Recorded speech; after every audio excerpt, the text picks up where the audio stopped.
Assalamualaikum warahmatullahi wabarakatuh. Alhamdulillahi haqqa hamdih. Wassalatu wassalamu ala sayyidina Muhammadin khairi ibadih.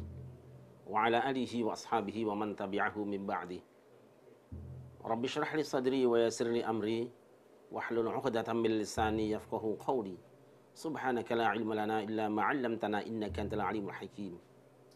A'udzu billahi minasy syaithanir rajim. Bismillahirrahmanirrahim. Ya ayyuhalladzina amanu dzkurullaha dzikran katsira wasabbihuhu bukratan wa asila.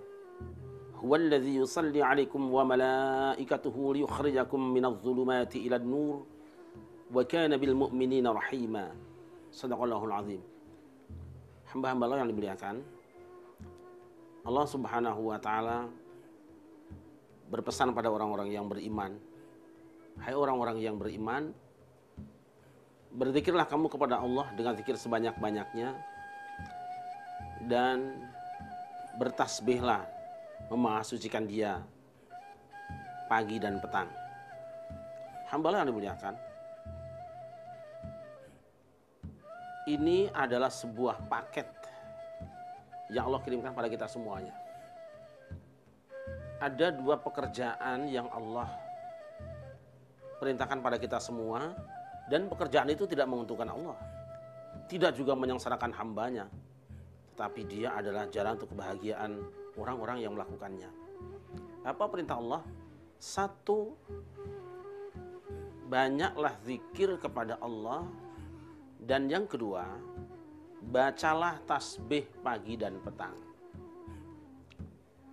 Para ulama mengatakan bahwa afdhalu dzikri la ilaha illallah. Sebaik-baik zikir adalah la ilaha illallah. Dan tasbih adalah kalimat yang sering kita baca, subhanallah wa bihamdihi subhanallahil azim. Apa janji Allah? Huwallazi yusalli 'alaikum wa malaikatuhu liyukhrijakum minadh-dhulumati ilan nur. Allah dan malaikatnya akan bersolawat kepada kamu semua. Bayangkan di dalam surat ini juga, surat Al-Ahzab juga, Allah mengatakan, Innallaha wa malaikatahu yusalluna 'alan nabi. Sesungguhnya Allah dan malaikatnya bersolawat kepada Nabi Muhammad SAW. Di surat ini Allah mengatakan bahwa Allah dan malaikatnya akan bersolawat kepada orang-orang yang berzikir dan membaca tasbih pagi dan petang. Ini saja sudah menunjukkan betapa mulianya orang yang banyak zikir kepada Allah. Alangkah agungnya orang yang membaca tasbih pagi dan petang. Saya tidak akan menyoalkan apa makna sholawat di sini, dan saya tidak akan memperpanjang diskusi tentang apa pengertian sholawat di ayat ini. Toh yang jelas lafadznya yusallun. Yusalli, yusallun. Allah bersolawat. Tapi yang jelas direndengkan dengan kalimat di ayat ini adalah liyukhrijakum minadh-dhulumati ilan nur. Ketika Allah bersolawat bersama malaikatnya itu dalam rangka mengeluarkan kamu orang-orang yang berzikir dan bertasbih pagi dan petang itu minadh-dhulumati, dari aneka kegelapan, gelap kesulitan, gelap kesusahan, gelap kemiskinan, gelap kebodohan, ilan nur, kepada cahaya terang. Dengan kata lain, Allah berjanji pada orang yang beriman, yang berzikir dan baca tasbih, kayak apapun gelapnya hidup kamu, pasti habis gelap terbit terang. Janji Allah ini bukan omong kosong dan pernah dipraktekkan oleh nabi-nabi sebelumnya. Sudah ada contohnya. Siapa contohnya? Kita ambil dua saja pada saat ini. Pertama, Nabi Yunus. Kita tahu Nabi Yunus adalah seorang nabi yang hebat, yang terkenal, yang tenar, tetapi dia kecewa dengan umatnya karena 33 tahun berdakwah, konon hanya 2 orang yang beriman. Dia marah, dzahaba mughadiban. Dia pergi dalam keadaan kecewa meninggalkan kaumnya, padahal dai tidak boleh kabur meninggalkan jamaahnya, tidak boleh. Fadhanna alla naqdiru alaihi fanada fi dhulumat. Dia mengira bahwa dengan pergi itu dia akan bebas dari kesedihan dan kesulitannya. Justru ia dilemparkan ke dalam lautan, kemudian dimakan oleh ikan. Di kegelapan itulah Allah katakan fanada fi dhulumat, lalu Yunus menyeru Allah di dalam kegelapan yang sangat banyak. Apa yang dia baca? la ilaha illa anta subhanaka inni kuntu minadz zalimin. Tidak ada Tuhan kecuali Engkau ya Allah, maha suci Engkau, sungguh aku termasuk orang yang zalim. La ilaha illa anta itu semakna dengan la ilaha illallah, kalimat zikir. Subhanaka itu semakna dengan subhanallah, itu adalah tasbih. Ingat, zikir dan tasbih.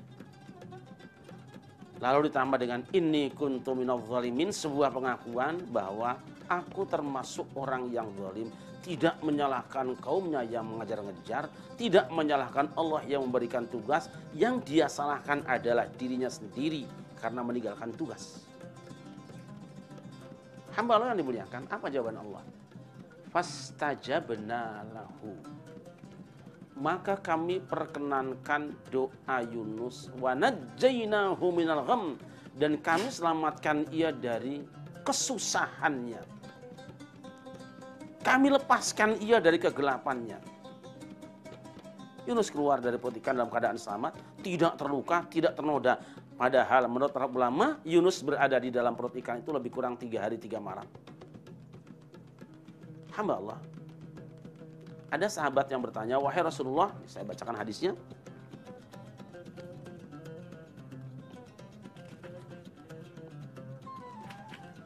Ada sahabat yang bertanya, ya Rasulullah, kanat Yunus khassah hamdin min ka'ammah. Wahai Rasulullah, apakah doa tadi ampuh itu untuk Yunus saja atau juga dia ampuh untuk semua orang yang beriman? Faqala Rasulullah SAW, ala tasma'u qala Allah azza wa jalla, apa kamu tidak dengar firman Allah? Fastajabna lahu wa najjaynahu minal gham wa kadzalika nunjil mu'minin. Apa kamu tidak dengarkan yang kubaca? Maka kami perkenankan untuk Yunus dan kami lepaskan ia dari kesusahan hidupnya. Begitulah juga orang-orang yang beriman kami akan selamatkan. Seakan Rasul mengatakan doa ini bukan khusus untuk Yunus. Siapapun orang yang membaca zikir dan tasbih di dalam kegelapan hidupnya, asal dia orang yang beriman, pasti Allah keluarkan dari kegelapan dan dipindahkan menuju cahaya terang. Hilang kesulitannya, hilang kegelapannya. Ini yang pertama. Ini doa Nabi Zakaria yang dibaca setiap saat dengan suara yang sangat pelan. Nidaan khafiyah. Apa jawaban Allah? Ya Zakaria, inna nubashiruka bi ghulamin ismuhu Yahya lam naj'al lahu min qablu samiyya. Wahai Zakaria, kami berikan kabar gembira kepada kamu. Kami akan berikan untuk kamu anak laki-laki yang bernama Yahya. Belum pernah aku buat nama manusia seperti dia. Zakaria kaget. Ya Allah, bagaimana aku akan punya anak sedangkan umurku sudah tua dan istriku mandul dari muda? Allah menjawab, huwa alayya hayyinun wa qad khalaqtuka min qablu wa lam taku syai'a. Itu urusan gampang buat aku Zakaria. Aku telah menciptakan kamu dalam keadaan sempurna, padahal dulu kamu bukan apa-apa dan bukan siapa-siapa.